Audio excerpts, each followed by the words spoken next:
Hello everyone, this is Abhishek Rai and welcome you all to your favorite YouTube channel Rai education channel पे आप सभी भाई बंधुओं का हार्दिक स्वागत है। मित्रों, आप लोगों को मोस्ट अवेटेड जो वीडियो था इस पे कि सर 10% आरक्षण का क्या है क्रियाकलाप, कैसे इस पे छूट पाएंगे हम सभी, और बहुत ढेर सारे प्रश्न थे इसको लेकर। तो इसमें कुछ प्रश्नों को मैंने समाहित किया है और इस पे चर्चा करेंगे कि आखिर एकदम बेसिक से शुरू करेंगे और सारी चीज़ इसमें डिस्कस करेंगे। क्या क्या कि होता क्या है EWS, किसको मिलेगा आरक्षण, लाभ कैसे मिलेगा और मिलेगा कैसे ये, और किस भर्ती में लागू होगा और हम सभी इसके फ़ायदे में कितने ज़्यादा आ सकेंगे, सारी चीज़ों की डिस्कशन इस वीडियो में। तो इस पूरे चीज़ों को हम लोग बातचीत करेंगे इस वीडियो में। 10% आरक्षण विशेष ये वीडियो, तो मैक्सिमम से मैक्सिमम शेयर करिएगा, लास्ट तक देखिएगा, और आप सभी से निवेदन है कि इसको जितना ज़्यादा हो सके स्प्रेड करिएगा ताकि ज़्यादा से ज़्यादा मित्रों का लाभ हो सके। चलिए वीडियो शुरू करते हैं। तो वीडियो शुरू करने से पूर्व एक आप सभी से क्षमा याचना ये चाहूँगा कि इससे पहले एक वीडियो मैंने अपलोड किया था, उसमें मैंने अपलोड किया था तो आप लोगों ने काफ़ी उसमें कमेंट किए हैं, तो उसके लिए क्षमा चाहता हूं, क्योंकि मैंने दो चैनल आप लोगों की मांग पे बनाया था। एक व्लॉग राय एजुकेशनल का बनाया था, तो उस पर मैं व्लॉगिंग का या जो कुछ इंटरटेनिंग वीडियोस होते हैं उसमें अपलोड करना था, तो वो गलती से राय एजुकेशनल इस चैनल पर वो अपलोड हो गया। और जैसे ही मैंने देखा तब तक काफ़ी ढेर सारे उसमें कमेंट आ चुके थे, तो क्षमा करना आप सभी, मैंने उसको वहाँ से डिलीट कर दिया है और मैं ब्लॉग पे ही पोस्ट करता हूँ, लेकिन थोड़ा सा गलती मिस्टेक कह सकता हूँ, तो क्षमा फिर से मानता हूँ उस चीज़ का। तो चलिए वीडियो शुरू करते हैं, आप सभी समझते होंगे इस चीज़ को, तो चलिए इस पे पहले बातचीत करते हैं। तो आप सभी ने पूछा था कि ये आरक्षण का क्या मतलब है, तो पहले मैं इस पर डिस्कस कर दूँ आप लोग कि होगा क्या है इसमें। तो देखिए, सबसे पहला प्रश्न कि EWS होता क्या है। EWS का फुल फॉर्म होता है इकोनॉमिकली वीकर सेक्शन, यानी कि आर्थिक रूप से पिछड़े जो जाति है वो आएंगे आपके जनरल वर्ग में ही, आरक्षित में नहीं आएंगे ना, आरक्षित आएंगे वो अनरिजर्व कैटेगरी UR। लेकिन UR के वो कैंडिडेट जो वीकर सेक्शन में आते हैं, कहाँ, इकोनॉमिकली, यानी कि जहाँ पर उनको आर्थिक रूप से मदद की ज़रूरत है सरकार से वो मदद चाहते हैं, तो वो इस कैटेगरी के अंतर्गत आएंगे। शुरुआत में अगर बात की जाए कि इसका लाभ कहाँ पे होगा, तो शुरुआत में सरकार की डिफरेंट वैकेंसीज आएंगी सेंट्रल गवर्नमेंट की, उसमें आप एलिजिबल हैं इन सब चीज़ों के लिए। और आपके प्रश्न थे कि इसमें होंगे कौन कौन शामिल, तो ये सारी लिस्ट है, डाटा है हमारे पास, ये आप सभी के समक्ष, इसको हम लोग अच्छे से एनालाइज करते हैं, इसी से सारे आपके प्रश्नों के जवाब आपको मिल जाएंगे। तो 10% आरक्षण कौन लोग होंगे शामिल, ये सारी डिटेल इसमें है।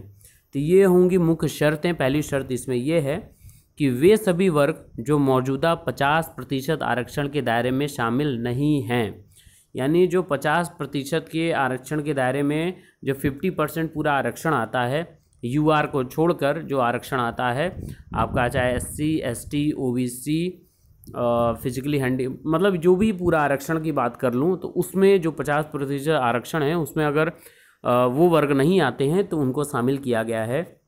दूसरा, ऐसे परिवार जिनकी सालाना आमदनी 8 लाख रुपए से कम हो, सीधी और स्पष्ट बात, ऐसे परिवारों को इसमें शामिल किया गया है कि जिसकी सालाना आमदनी 8 लाख रुपए से कम हो, यानी कि 60,000, या कह सकता हूँ कि आप अगर 60,000 महीने की भी आपकी इनकम है तो भी आप इस कैटेगरी के अंतर्गत आ सकते हैं। जी हाँ, कैसे, क्योंकि सालाना इनकम निकाला जाए तो 12 गुणे अगर 6 करेंगे तो 12×72 7,20,000, तब भी तो आप इसके अंतर्गत आते हैं।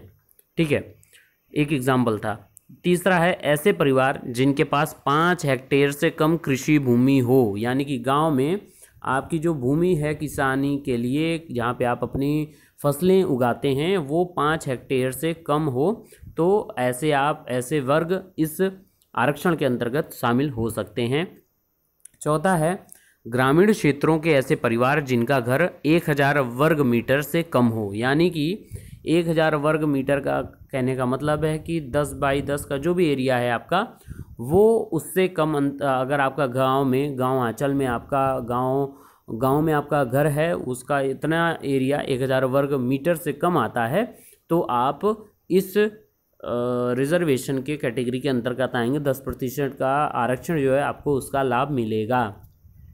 अगली बात करते हैं, 5वां पॉइंट, नगर निगम वाले शहरों में आपका जो घर होगा वो 100 गज से कम होना चाहिए। नहीं, अगर आपका शहरों में घर है जहाँ पे नगर निगम है, ठीक है, तो अगर आप वहाँ पे है तो आपका 100 गज से कम अगर है वहाँ पे तो आप भी इसके अंतर्गत आएंगे। और आखिरी है कि गैर नगर निगम वाले शहरों में आपका जो घर होगा वो 200 गज से कम होना चाहिए। यानी जहाँ पे नगर निगम ना हो, जो शहर थोड़ा सा रिमोट एरिया में पड़ता हो, ना गांव हो ना आपका शहर हो, तो कह सकते हैं कि इसको गांव के अंतर्गत ही मानेंगे इसको, गैर नगर निगम वाले को। तो अगर आपका गांव में इतना आपका है, ठीक है, तो 200 गज से कम आपका अगर एरिया है, प्लॉट है कह सकते हैं इसको, तो वहाँ वो भी आप 10% आरक्षण के अंतर्गत ही शामिल किए जाएंगे। तो ये रहा कि 10% आरक्षण कौन लोग होंगे इसके अंतर्गत शामिल। और चलते हैं कि अब इसका प्रोफार्मा क्या है, कैसे इसको हम लोग अप्लाई करेंगे, तो इसको थोड़ी सी इसके मेरे बारे में डिटेलिंग कर लेते हैं, फिर बातचीत करते हैं आगे। तो बात करते हैं कि इसका लाभ पहले होगा कहाँ और किस क्या क्या आपके प्रोफार्मा लगेंगे। तो देखिए, 2 टाइप के आपके प्रोफार्मा लगेंगे, 2 टाइप के आपके फॉर्म लगेंगे, सर्टिफिकेट लगेंगे, प्रमाण पत्र लगेंगे। कौन कौन से? 2 हैं आपके, एक है आपका आय प्रमाण पत्र और दूसरा है आपका एसेट प्रमाण पत्र। एसेट यानी कि आपकी संपत्ति का जो प्रमाण पत्र है वो, ये 2 प्रमाण पत्र अधिकतर आपके लगेंगे। और इनका प्रारूप अभी मैं आपको नीचे स्लाइड में दिखाऊंगा। ये 2 प्रमाण पत्र आपके पास होने चाहिए और इसकी अभी आप अप्लाई कर सकते हैं। अभी जो रिसेंट वैकेंसीज आई हैं सेंट्रल गवर्नमेंट की, जो CHSL वाली वैकेंसी आई है और एक रेलवे की NTPC करके वैकेंसी आई है, उसमें ये दोनों चीज़ें वैध हैं। जी हाँ, बिल्कुल स्पष्ट रूप से। अब मैं आपको प्रोफार्मा दिखाता हूँ कि दोनों प्रोफार्मा में क्या क्या एलिजिबिलिटी क्राइटेरिया है 10% आरक्षण को प्राप्त करने के लिए। तो ये देखिए, ये हमारे पास पहला प्रोफार्मा है, गवर्नमेंट ऑफ यहाँ पे India GI, name and address of the authority issuing the certificate. यहाँ पे रहेगा कि कौन सी एड्रेस, वहाँ का नाम, अथॉरिटी का एड्रेस जो इसको सर्टिफिकेट को इशू करेगी।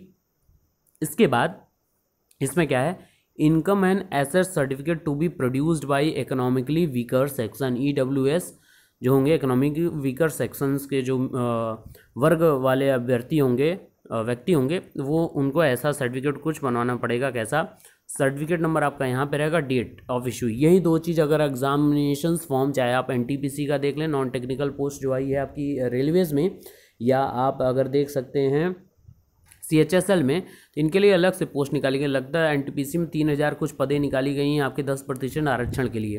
तो बहुत इंपॉर्टेंट, अगर वो आप आरक्षण का लाभ लेना चाहते हैं तो ये सर्टिफिकेट का, ये इस टाइप का कुछ प्रोफार्मा आपका होना चाहिए। सर्टिफिकेट नंबर वहाँ पे पूछा जाएगा, आपका date of issue, date issue मतलब इसको जारी करने का दिनांक आपका पूछा जाएगा, आपके प्रमाण पत्र का क्रमांक पूछा जाएगा, और किस अथॉरिटी ने, किस राज्य ने इसको इशू किया, ये 4-5 चीज़ें आपसे पूछी जाएंगी फॉर्म में।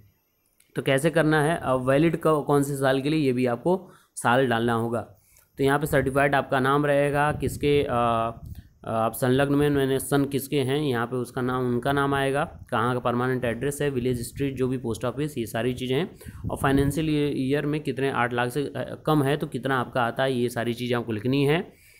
और देखिए यहाँ पे सारी चीज़ें फिर से मेंशन्ड है, 5 एकड़ of agricultural land and above, residential flat of 1000 square feet and above, residential plot of 100 square yard and above in notified municipalities, residential plot of 200 square yards and above in areas other than the notified municipalities। ये तो 4।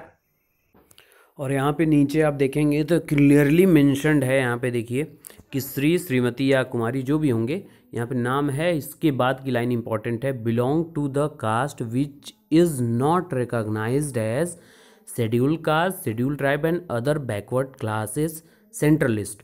यानी जो ऐसे cast belong करते हैं, वो जो SC में नहीं बिलोंग करते हैं, ST में नहीं, ना OBC में आपके बिलोंग करते हैं, उनको ये सर्टिफाइड किया गया है। यहाँ पे फ़ोटो, यहाँ सिग्नेचर अथॉरिटी की, और सारी चीज़ें यहाँ पे हैं, ठीक है। तो ये सारी चीज़ें रही आपके लिए पहला प्रोफार्मा। दूसरा आपका जो इनकम सर्टिफिकेट का है, तो इनकम सर्टिफिकेट, आय प्रमाण पत्र तो आपका बनी जाता है आपके सहज जन सेवा केंद्र, जो जन सेवा केंद्र होते हैं वो, तो वहाँ पे आप सिंपली आपको इसको बना देते हैं। तो ये 2 इम्पॉर्टेंट हैं जो फाइल्स आपकी लगेंगी इसमें, तो ये आपको पता होना चाहिए। 2 इम्पॉर्टेंट फाइल्स कौन कौन से सर्टिफिकेट कौन कौन से लगेंगे। एक आपका एसेट सर्टिफिकेट बनेगा, जो संपत्ति का आपका सर्टिफिकेट है वो मैंने ऊपर बता दिया, और दूसरा आपका बनेगा आय प्रमाण पत्र यानी इनकम सर्टिफिकेट। तो ये 2 चीज़ें आपको बनवानी हैं, इम्पॉर्टेंट सारी चीज़ें आपका डिस्कस ये मैंने कर लिया है। तो 10% आरक्षण का जो आपने हमसे पूछा था, बातचीत की थी, ये 2 चीज़ें बहुत ज़्यादा इंपॉर्टेंट है। और पुनः आपसे एक बार रिवाइज़ कर दूं मैं, तो पुनः इसको मैं डिस्कस करती हूँ कि 10% आरक्षण में कौन कौन लोग होंगे शामिल। वे सभी वर्ग जो मौजूदा 50% आरक्षण के दायरे में शामिल नहीं हैं, वो 50% आरक्षण का दायरा मतलब जो आरक्षण का लाभ मिला है SC ST और OBC बंधुओं को, वर्ग को, वो उसमें नहीं आते हैं। दूसरा, ऐसे परिवार जिनकी सालाना आमदनी 8 लाख रुपए से कम होनी चाहिए। तीसरा, ऐसे परिवार जिनके पास 5 हेक्टेयर की कृषि भूमि हो। चौथा, ग्रामीण क्षेत्रों में ऐसे परिवार जिनका घर 1000 वर्ग मीटर से कम हो। पांचवा, नगर निगम वाले शहरों में जो घर हो वो 100 गज ये आप कह सकते हैं कि उनका प्लॉट हो जो 100 गज से कम होना चाहिए, या 100 स्क्वायर फीट कह सकते हैं इसको। और छठवां, गैर नगर निगम वाले शहरों में जहाँ पे 200 स्क्वायर फीट से कम होना चाहिए उनका प्लॉट या रेसिडेंशियल एड्रेस, उनका जो भी चीज़ें हैं। तो ये इंपॉर्टेंट है आप लोगों के लिए। आप लोगों ने जो प्रश्न पूछा, फिर भी आपके जो प्रश्न व्यक्तिगत हों इसमें ज़रूर कमेंट करें, क्योंकि उन्हीं कमेंट्स के द्वारा ही हम लोग वीडियो बनाते हैं, मेहनत करते हैं उस पर। और एक बार पुनः आप लोगों से क्षमा याचना कि जो मैंने वीडियो अपलोड कर दी है वो मुझे व्लॉग वाले में अपलोड करना था, और बहुत गलती हो गई इसमें। मैंने इसमें थोड़ी भूलवश इसमें अपलोड कर दी, उसको मैंने हटा दिया है, हालांकि डिलीट कर दिया है वहाँ से, चैनल से। लेकिन आप लोगों से पुनः क्षमा याचना। तो मिलते हैं अगले वीडियोस में। आप लोग जरूर जरूर जरूर अपने प्रश्न इसमें पूछिएगा, जो भी अगर इससे 10% आरक्षण से या कोई नया आपका प्रश्न हो जिस पे वीडियो बनाई जा सके, सार्वभौमिक प्रश्न जरूर पूछिएगा। तो मिलते हैं अगले वीडियोस में। मैक्सिमम से मैक्सिमम शेयर कर दीजिएगा ताकि ज़्यादा से ज़्यादा मित्र ये पूछें, और अपने प्रश्न अगर उनके इससे रिलेटेड हों तो ज़रूर इसमें कमेंट करके ज़रूर अपने प्रश्न पूछें। Stay tuned on Rai educational, stay blessed and stay motivated, keep sharing and keep smiling. God bless you all, thank you so much.